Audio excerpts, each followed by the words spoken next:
Hello and welcome back to another Craig and Dave Unscripted. So this is a part 3 in our series on what makes effective revision and how you can get the most out of revision.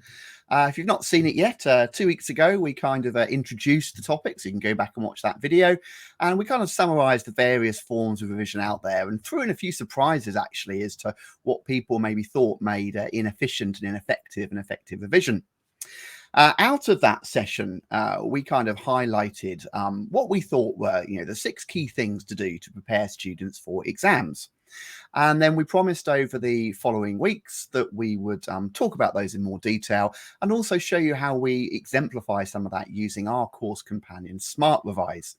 So last week we focused on the use of flashcards and indeed our electronic flashcards and Smart Revise. This week we're going to focus on the point 6 there that I've got in blue. So exam questions, how to use them, how to answer them, how to get the most out of them. You all know what exam questions are. We've all done them in class. You've used them as teachers to set, but we're going to look at that in a bit more detail. And as we promised, we're going to show you what we've done with them. So our kind of spin on exam questions. So how you can get the most out of using them. Because as with all these tools, you can use them well, use them inefficiently. We want you to get the most out of these. So I'm just going to take that off the screen. So I guess the first thing really, and it won't be a surprise in a minute, we're going to say, use Smart Revise, but where to source exam questions. You don't have to use our product. We're not here for a hard sale. So you're after exam questions either as a student or a teacher. Loads of places they can get them from, Dave, isn't there? Yeah, absolutely. So typically you might have a course textbook. You might have some exam questions at the end of each chapter or at the back of the book. There are also providers that produce sets of exam style mock exam questions. So you can buy into those. And, there's also online sources, and the exam boards themselves have past papers that they put into the public domain. You can't get the last year's paper because that's locked so that it's only accessible to teachers. And that's so that teachers can use them for mock exams and things like that with the current cohorts. But you can get all the past papers that are more than a year old freely available on exam board websites. So lots of places where you can get exam style questions. Yeah, and of course, what we'd love you to be doing is to be using our Smart Revise product. So, what we've done is put lots of exam style questions in there, and we're continually adding to that as well. And one thing we'd like to point out is these are original questions as well. That they're primarily written by Dave or myself, or we've got a small team of dedicated sort of teachers, or some of them are examiners or ex-examiners. We quality assure those, but they're original questions. So if you've downloaded the past papers, whether you're a student or a teacher, and go, well, I've done them all because there's not a huge number of past papers available, I'm after more original questions, then obviously try Smart Revise, because our bank of questions is ever growing, and we make sure they're not simply sort of cut and paste from other sources. They're original questions. So why don't you throw that up there? Oh, I can do it. There you go. So obviously you should be familiar with this if you've been watching our previous Unscripted. Just a quick mention, you can try this product completely for free. You don't have to send us any emails or details, and we'll give you the URL later. So you can try this product for free and see everything we're showing you on the screen here. The only thing that's omitted is the large bank of questions that we're talking about. You get a small sort of trial set. So just talk us through how they actually access this, because we were talking very specifically about terms mode last week, which was our flashcards, but we're focusing on the exam questions today. Yeah, so it's worth just mentioning, as you alluded to first, that the trial course, if you do want to have a look at this and you've not looked at it before, the trial course contains generic questions. They're not intended for GCSE, they're not intended for A-level, they're not intended for a particular exam board. They are just some generic computer science questions that you can get a feel for the system and work out whether the system is offering you what you want from it. That's the purpose of those questions. If you then go and buy a course in Smart Revise, then the questions are not only quite expansive, as Craig says, we've got hundreds and hundreds of questions in there, but they're also very specific to particular exam boards, and it will be using the terminology that you expect for a particular exam. So that's really important, so that you've got a good idea of what you're getting, because the trial course really is about trying the features. It's not really about trying the actual questions. Okay, with that said, sorry, go on. Yeah, just to double down on that, we often get things. So, well, what will I get in the trial course? Will I get access to the analytics and the reports and the topics filters? You get everything. What you really pay for with Smart Revise is an extensive bank of specific course questions. So, you can go away and try everything we're showing you today. You can try. There's no feature that's locked under a premium tier. What you get is I like what this product does. What I need now is hundreds and hundreds of specific questions for my exam board. That's really what you pay for in the product. Sorry, Dave, just doubling down on your point. That's right. So, okay, so here we are in Smart Revise. I've logged in as a student, and my teacher has enabled for me the 3 key modes here: advanced, quiz, and terms. And as Craig said, we looked at terms last week. We've looked at quiz a long time ago when we discussed the forgetting curve. And today we're going to have a look at advanced. And before we click on there, your topic filters, again, may have been set by your teacher, so you may not be able to change these if the teacher wants to set the pace of your learning. But equally, they might have unblocked them, so you can freely choose the topics that you want to practice. And this is really important, because when you've completed a topic, you'll want to have a go at some of the questions for that particular topic. But later in the course, you'll want to probably interleave those questions so that you get a variety of questions from different topics. And by selecting more than one topic here, and your teacher can do that too, then it will interleave those questions, and it'll increasingly become more like a mock exam experience the more topics that you've got unlocked. And obviously the fewer topics you've got unlocked, the more restrictive the questions will be. So if you want to just focus on a particular area of the course, then you can do that. It also means, of course, for teachers out there, if you're teaching the course in a completely different order to the specification, that's absolutely fine, because you just lock and unlock the topics as you're teaching them. So here I'm simulating a situation where I've already taught systems architecture, memory and storage, and algorithms. So 1.1, 1.2, and 2.1. And now I want to set some questions for my students. It's also worth saying that if you are a teacher, you can set questions to be done for homework in class, however you like. That's our tasks mode, which we're not showing today. This is really a student having a go for themselves at revision using our advanced mode. Okay, so this is more of an independent revision approach. So let's click on advance and then start advance. And so using the topic filters, it's then going to pick a question for me, and it's going to default to questions that I haven't answered before first, but you can go and answer questions that you've answered previously as well. And actually that's quite important. So we'll have a little look at what we've got on the screen here now, and then we'll talk a little bit about when you should start using these things and how frequently you should use these things. So what we can see here on the screen is that it's question number 42 in the bank, because it happens to be the question that I haven't answered from the topics that I've got selected. Okay, and that's useful because if I want to return to a particular question, then if I know the question number, I can jump immediately to that question. I can also navigate through the questions using my previous and next buttons, and of course, don't forget those topic filters. So the topic that the question belonged to is at the top, and if I've answered the question before, it will tell me here whether I've answered it and when I've answered it, and also how many marks I achieved last time that I answered the question. And before we kind of get into answering, let's have a quick read of the question and we'll talk about command words. So it says, describe what is meant by the term decomposition and state why it is useful. 3 marks. And if I click on command word help, what I'm going to get is a description of how I should be approaching the question using the JCQ command words. So the command words are describe and state. Describe means set out the characteristics, and state means express in clear terms. So Craig, do you want to talk a little bit about command words, why they're important, what that's all about? Yeah, definitely. So this is something which, as soon as you start doing your GCSEs, hopefully your teachers are telling you a lot about this.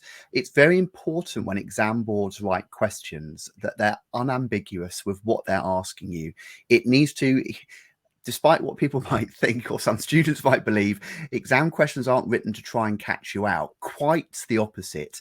They're written to try and give you the opportunity to show and demonstrate your knowledge and understanding. And in order to aid that, every single question that an exam board writes, whether it's the OCR exam board, AQA, EdXL, the others, use what are called command words. That is the exam board's way of telling you the intent of the question, how they want you to answer it. Now, these command words and what they mean are published by the exam board, but without knowing, about a bit of sort of digging around on the internet, it can be tricky to find. So getting to grips with the command words is really important because it tells you the level of depth, the level of detail you need to give in your answer. For example, you don't want to be spending ages waffling on and explaining and analyzing a question in detail if the question simply says, state what the following register does. If the question said explain what the following register does or analyze the following situation and tell us how the registers are used, that's all of a sudden it's a very different question. So these command words are telling you the level of depth, the level of detail, the level of description you need to give. And there's quite a wide set, but getting to grips with those command words not only helps you understand what the examiner is after, but so it makes sure that you don't go off in the wrong direction. So right here, the two key command words are describe and state. And broadly speaking, these are what we call sort of some of the lower level command words. You will typically, not always, but you'll typically find these associated with sort of 1, 2, and 3 mark questions. Up from describe and state may sort of be explain. If you see an explain command word, that is typically now associated with a 3, 4-ish type question. It's asking you for more detail. They're not after a simple description. They're not after you simply stating what you know. They're after a bit more of an understanding. Can you get underneath the skin of that question, explain why this is happening? And then towards the top end, we have command words like justify, analyze, compare, contrast. But as I say, the more you get used to these, the more it will become second nature. You'll look at an exam question, you'll read it, you'll instantly pick out the command word, and you'll feel comfortable in knowing the level of depth and detail required to answer that question. So you're not missing out on those marks. I see a lot of students answer a question, it's got 5 marks, and they answer good, but you've only made 2 points. Well, I didn't know what to say about it. Well, did you really read the command words? Because that can help you understand, why is this a 5-mark question? Oh, they're asking me to compare and contrast and analyze the different, and all of a sudden, it gives you more confidence in how to answer the question. And on the flip side, make sure that you're not wasting time in an exam. That's just as important. Providing unnecessary detail and depth that's not needed. State what's meant by the program counter doesn't require a long answer and will probably be a 1 or 2 mark question. So I've waffled on a bit there, but essentially command words are really important. And I'd go as far to say, other than knowing, obviously, the content knowledge, clearly the knowledge, I think command words are some of the next most important things to get your head around when you're doing real exam questions. They're there for a reason. They're very carefully worked out, and they are designed so that the question is unambiguous, so that you know exactly what the examiner is after. You're not left going, well, what is it they really want me to say? Right, they want me to explain this. They want me to justify that. They want me to state this. So yeah, they're really important to get your head around. And that's why we've included them in our product. Every question has that little command word help box. So don't ignore it. Click on it. If you don't understand, click on it. Right. That's what they're after from this question. Really, really, really important. Yeah, and it's probably worth a mention before we go and answer this question and take the next stage. When should you start using these exam questions? Well, far too many students and teachers leave past paper questions to the end of the course. That's a massive mistake. What you should be doing is engaging with these exam style questions at the end of the very first topic and going through them as a continual practice all the way through the course. So when you get to what is traditionally classed as revision time at the end of the course, this process isn't new. No. You're already very familiar with command words. You know what to expect. You know the type of questions to expect. You know how they're going to be worded. So as you're learning something for the first time, part of that process is about understanding how you're going to be examined on that body of knowledge as well. So don't leave it all to the very end of the course. Engage with these all the way through the course. That's really, really important. And you should be attempting these questions at least 3 times each, at least. And I would argue if you've got time to do more than 3, then you should do it more than 3, because you're going to answer a question and you may not get full marks on it. So at some point, you want to have another go at that question to see if you can then gain another mark. And you might still not get full marks. And so again, you want to have another go at that question until you can get full marks. And then here's the mistake that people make again. And Craig knows exactly what I'm about to say here. Just because you've then got full marks on a question, don't then put it to bed and say, yeah, I'm comfortable with that, because comfort is your enemy. Okay, what you need to be able to do is then say, okay, I won't prioritize this question, but at some point in the future, I'm going to come back to it and I'm going to have another go, because you're going to forget something, especially as the body of knowledge that you're learning increases over time as you go through the course. There's more and more to remember.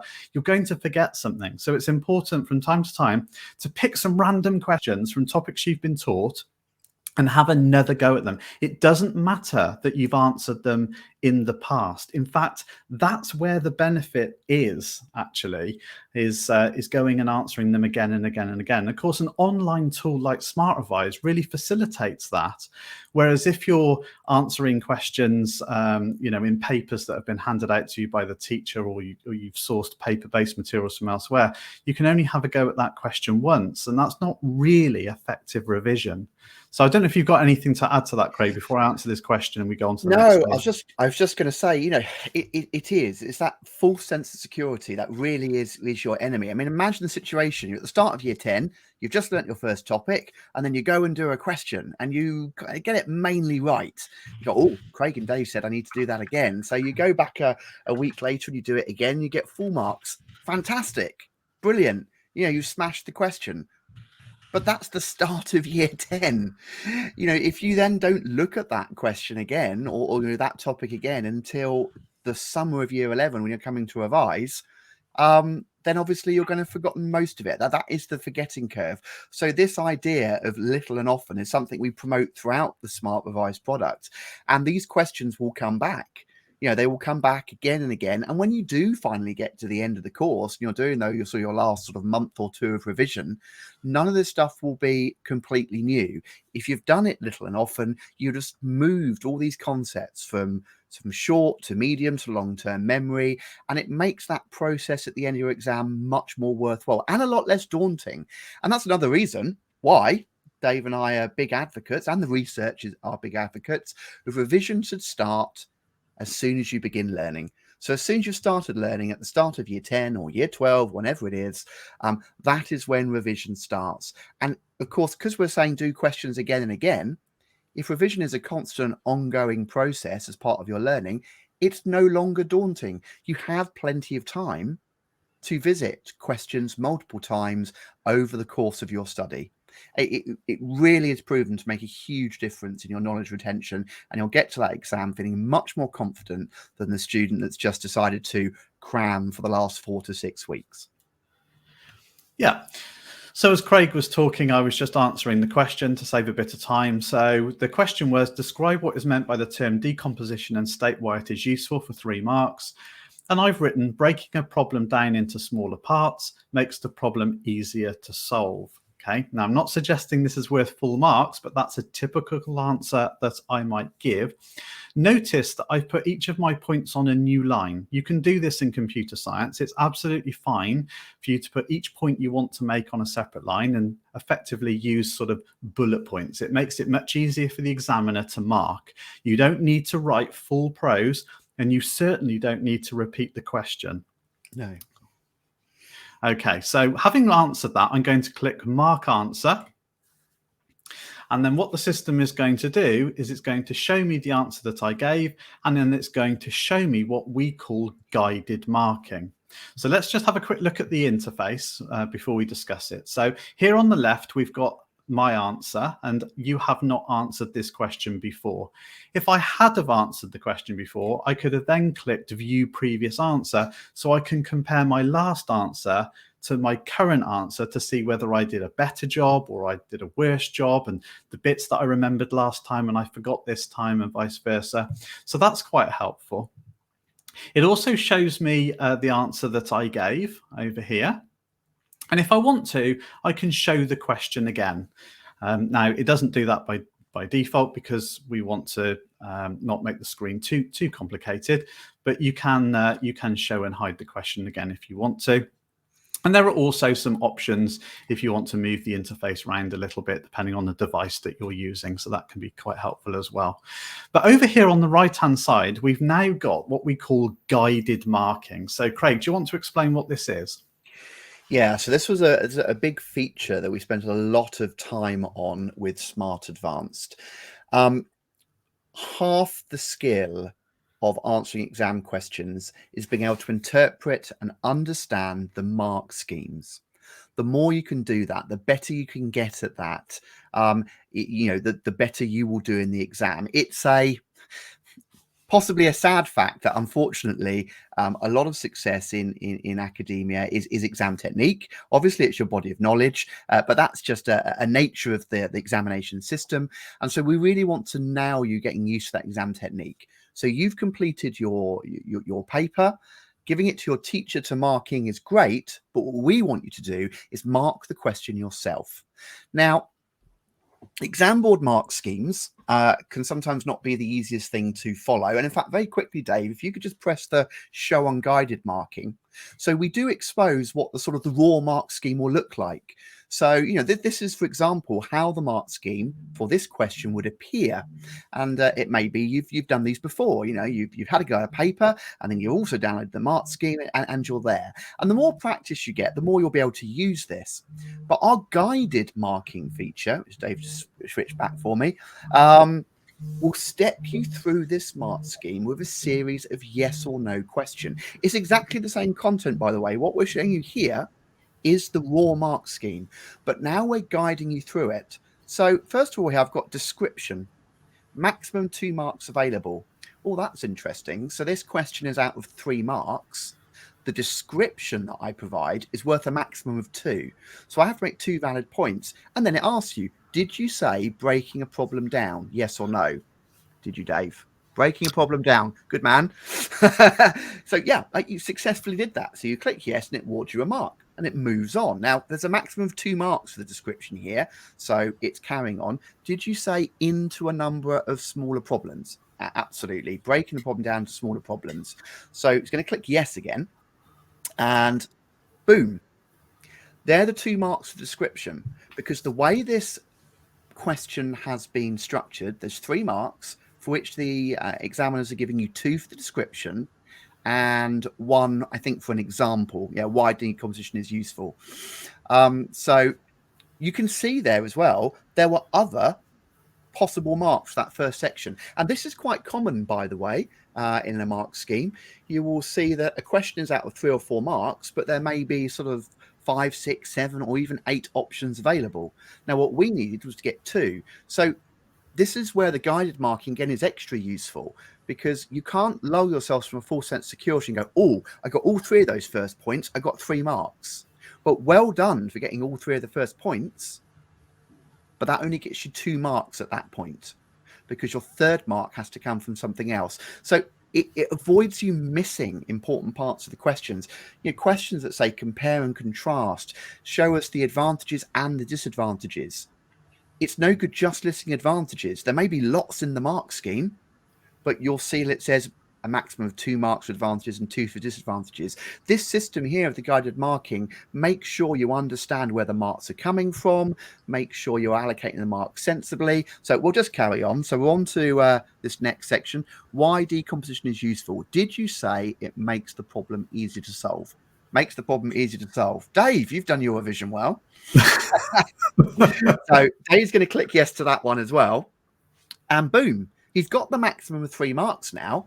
So that's excellent. It stopped there. But again, it showed you the other potential marks you could have got from the mark scheme. So you go, oh, I did say that as well. Oh, I didn't know that. That's useful. Now, obviously, Dave got that all right. We were pressing yes. But of course, if you were pressing no, it would be awarding you no marks. It would be prompting you with the next question. And it would carry on until the options in the mark scheme would run out.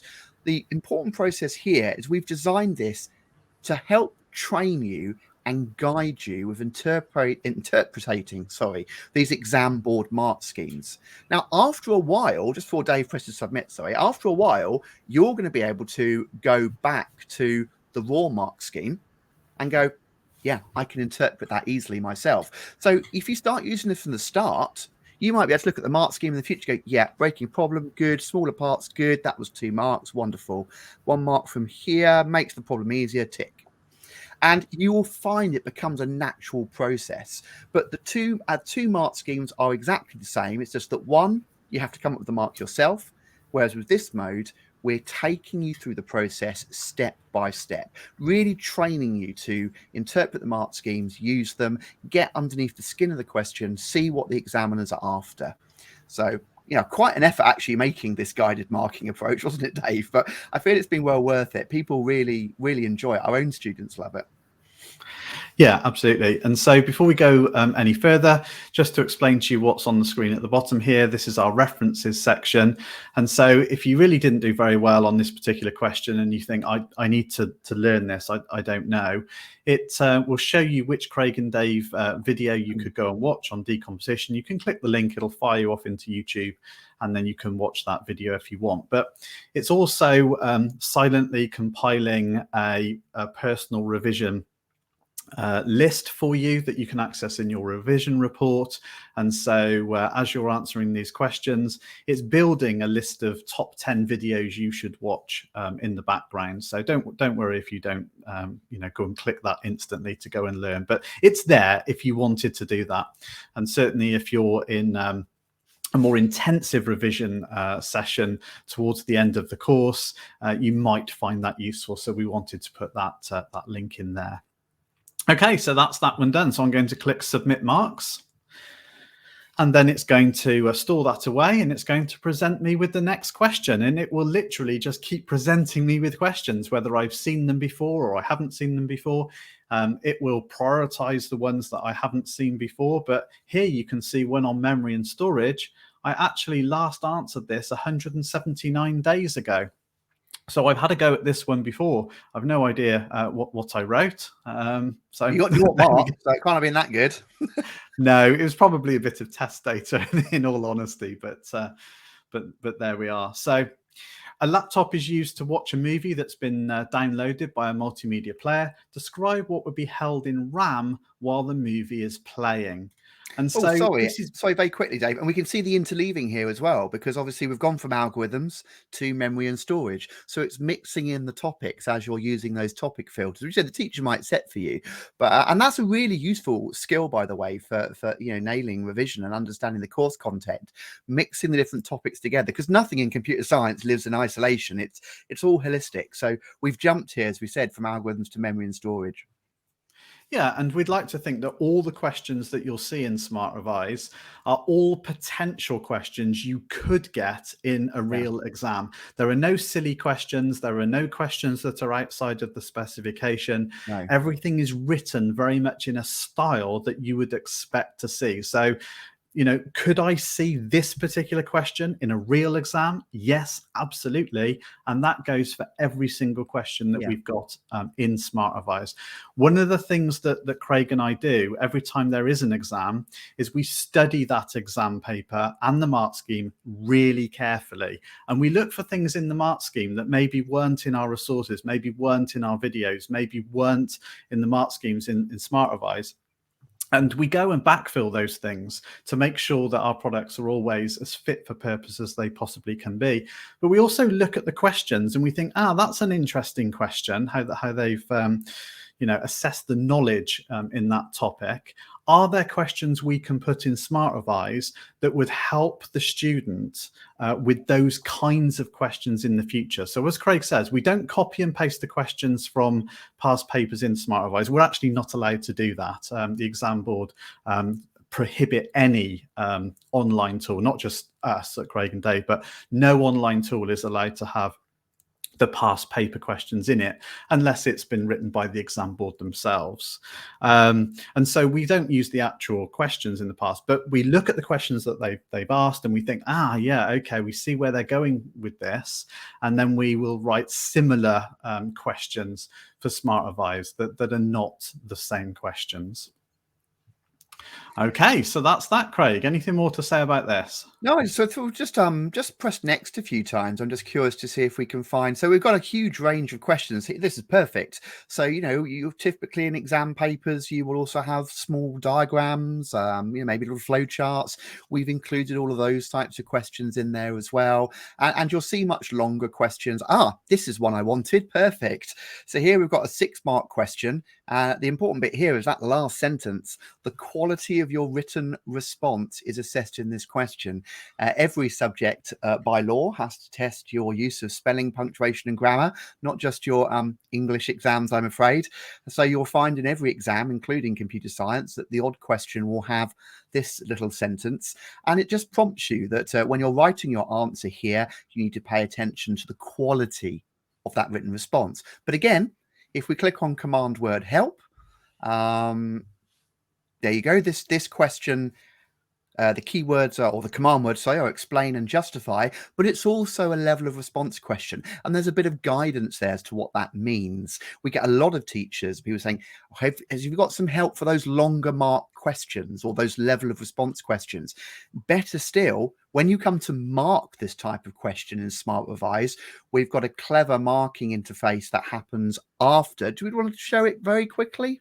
We will in a second, Craig. Okay, sorry. While we're talking about this, so what we're saying is, here's a structure for your answer. Talk about knowledge, that's what. Talk about application, that's how. Talk about an evaluation or a conclusion, that's why. So you should approach these level of response questions in the format of what, how, why. Okay, so again, this is why Smart Revise is really good for this.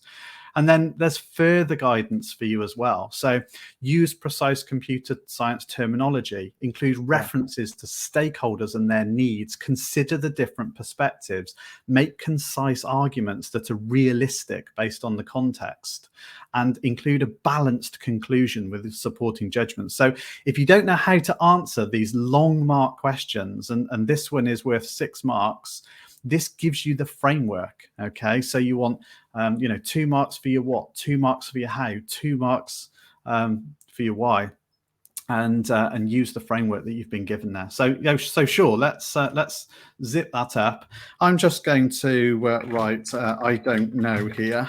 Yes, I was going to say, I don't expect you to write a long answer. And of course, these quality of written response answers are typically the ones worth more marks. 6 is typically a minimum. These can go as far as, I think, maybe, I might be wrong here, 9 at GCSE, but I've definitely seen 12 markers at A level. So this is typically where the longer marks come from. And they're the ones that often daunt you as well. So Dave's popped an answer in. 2-mark answer. Yeah, I don't know. And it's worth saying, I wouldn't want to get this wrong. I can't remember if it's 6 or 8 at GCSE. I'd have to look it up. Okay. But what we have also done is we've looked at in the specification, it says what the number of mark type questions are going to be and what the maximum number of marks for a question is. And sometimes the maximum number of marks for a question is different for each of the papers. So you might in paper 2, for example, get an 8-mark question, whereas you wouldn't expect that in a paper 1. We've taken all that into account. That's all built into Smart Revise automatically. So it's not going to give you a 15-mark question, because that will never happen. Okay. At GCSE, you will never get a 9-mark question. So they are not in there. And so that's again something that we've really taken into account. So I'm going to write, I don't know. That's also important to do, by the way. Don't just skip over questions that you're not sure about, because this is collating data for your teacher as well. So if you belong to a class, your teacher will be able to see which questions you've attempted, which questions you've still got to have a go at, and they'll be able to see your answer. So they'll be able to see that you've written, I don't know, and they might be able to then support you in that. So let's click mark answer. So again, it's going to give me the yes, no guided marking. So I'm going to say no, no. Now, it doesn't know what you wrote here. So I could say yes. It's not going to prevent me from saying yes, because this is about self-reflection. This isn't about machine marking. Okay, so I'm going to have to be a little bit honest here. So I'm going to say no, no, no to that. Okay, no, I didn't say that. No, I didn't say that. No, in fact, I didn't say yes to anything here. So you can see this is quite an extensive mark scheme. And as Craig was saying earlier, if I go to show unguided marking, this is typically what you're going to get in a mark scheme as a teacher for a question like this. Okay, so it's all built into Smart Revise. So I'm just going to say no, no, no to everything. And I could have skipped this in the other mode, but this is the critical bit, Craig. Yeah, so you've kind of ruined my example now by putting no to everything, but it doesn't matter. and this is typically how an examiner will mark this question, by the way. They'll start by marking the technical content and the accuracy of your knowledge. So, and that's what we're doing here. We start by going, have they included this? Did they see that? Did they use this point? And you'll end up with a mark. So maybe we ended up with 5 or 6. But once the technical knowledge, our data's going to change a few bits there. Once the kind of technical knowledge and the body of the question is marked, we then have to bear in mind that this is a level of response question. And the overall mark is not simply based on the accuracy of your technical content. Yeah, which is the same there. It's also written on how you answer the question, the quality. So there's a further stage here. So we press continue. We've got 4 out of 6 so far. You can see that just at the bottom there. We've already got 4 out of 6.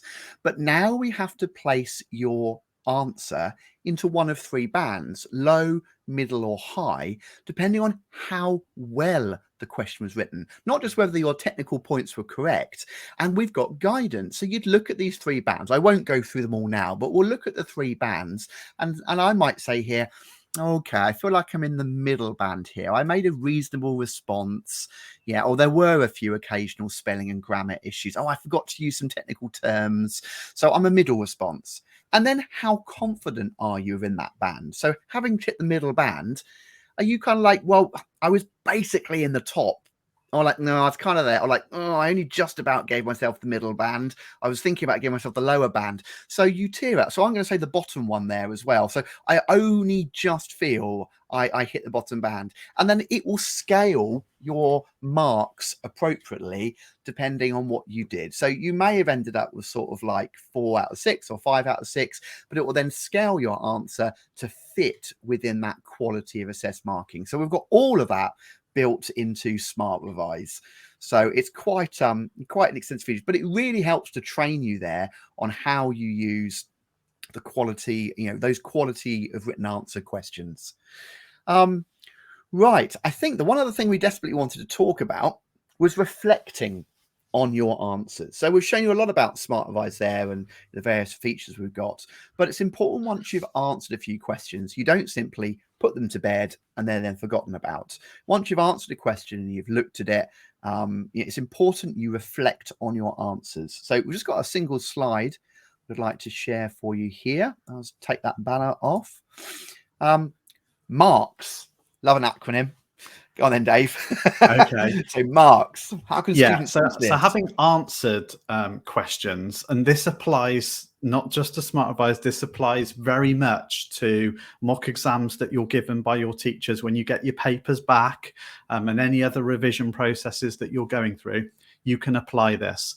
So having got your paper back and your marks, what you then need to do is take each question in turn and apply this marks strategy to each question. So what you do is, if you didn't get full marks on the question, you need to reflect on why. What was it that you didn't do? And this marks framework will help you with that. So let's take each in turn. So M, maths.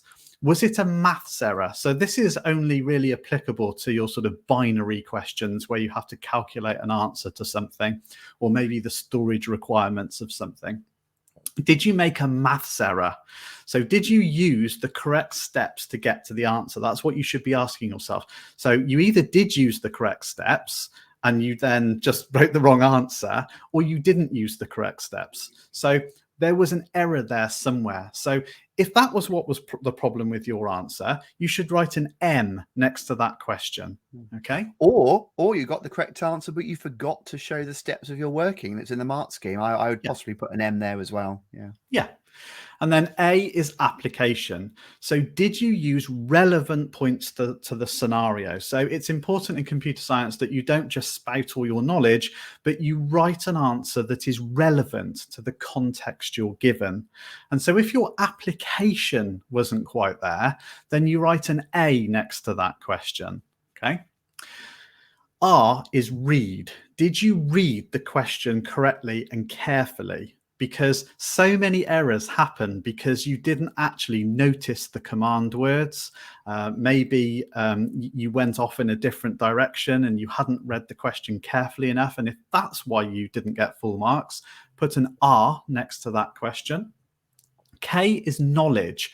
So did you just forget something? You couldn't answer the question because you forgot something that you'd already learned. Or maybe for whatever reason, you never learned that. And you now need to learn to prepare for exams. This is another reason why it's so important not to leave revision to the end. But as you're being taught the material, use the exam style questions so that you can identify those gaps in the knowledge. So you can say to your teacher, I don't remember learning this. When did we learn about that? And it allows you to sort of plug those gaps as they arise rather than right at the very end of the course. So if your knowledge was missing, then you put a K. And then S is statements. So did you give the correct number of answers? If it's a 3-mark question, did you make 3 points? If it's a 6-mark question, it says state and describe. Did you state 3 things and describe the 3 things? So did you apply the number of marks correctly to the question? Did you write your answers in bullet points? Because if you didn't, there's a danger that you're padding your answers with lots of unnecessary words. Did you repeat the question unnecessarily? You don't need to do that in computer science at all. And did you include too much waffle? You need to get to the point quickly. This is not a dialogue. This isn't a conversation that you would have with another person. You need to be succinct, to the point, and get those answers down onto the lines that you've been given. So this is a framework. If you hadn't done that, you put S next to the question. So for each of the questions where you didn't get full marks, you have an M, an A, an R, a K, or an S next to that question. What you can then do as another step is you can tally up for that past paper, how many M's have you got? How many R's have you got? How many S's have you got? Because that will inform where you should improve your revision technique. So if it works out that you've got mostly R's next to the question, then you're not reading the questions carefully enough. So next time you do a past paper, you need to read those questions more carefully. So this framework can help you with where your exam technique needs to be improved. That's one of the biggest ones for me. The number of times I've been doing, I remember marking past mock papers with my own students in class and saying, oh, Kevin, Jay, whatever, I love that question. It was absolutely, your answer was fantastic. It would have got full marks to a completely different question. And it's like, yeah, it was an excellent answer. It's all technically correct. You didn't answer the question that was being asked. So this is a really nice little system. Yeah, I really like that. Well, we've gone on for 45 minutes there, so probably a good time to wrap up. But I think we've had a good dive there through Smart Revise, our advanced mode, and how to make the most out of exam questions. It is one of the best tools you can use to prepare for the exam, is to visit exam questions regularly and often from the start of the course. But hopefully we've given you some nice little tips and tricks there, some things which maybe you weren't aware, how to get the most out of them. Because as with all revision techniques, they can be done poorly. And what we want you to do is get the most out of every revision technique you're doing, get the most out of your time. Any closing comments there, Dave?